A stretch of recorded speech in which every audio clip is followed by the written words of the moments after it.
for me is the ability, given the facilities, the commitment, the paid nature, the full-time nature of professional sports, not just the athletes, men and women, but also the folks in their milieu, the ones who maintain the facilities and maintain the health reality. So that's the most compelling piece of this, as opposed to a youth sports reality, which is a much more, we all know, is a much more sort of, it's not a professional, it's less rigid or less, it's more casual than a professional reality, but I hope we get there sooner than later.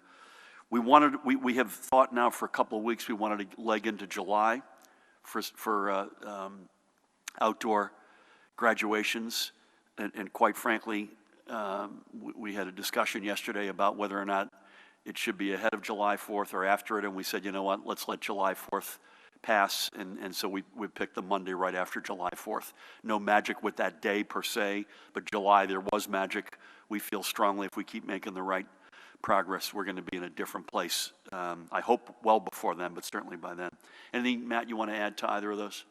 Sure. Just on professional sports, I think it's important to note that the governor a couple months ago signed an order that said basically if you can work from home, you should be working from home. With respect to professional athletes, in many cases, they obviously can't perform their profession at home. So what was signed on Friday is actually a codification of the practice that has been in place, though professional sports teams have actually not been allowed per their league rules to practice or to come into their facilities until very recently. So we've been working closely with both the leagues as well as the teams that have a presence in the state to determine what the appropriate policies are, and they've been great partners. With respect to graduations,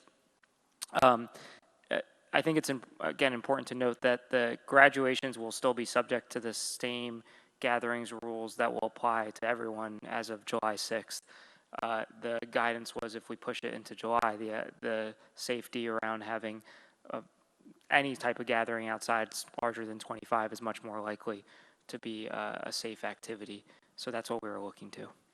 And again, we don't have what that number is yet, but bear with us. That's something that we will get. We know folks need to know in advance, particularly if you've got a big school that you're trying to graduate and you have to parse it up into cohorts. You know, one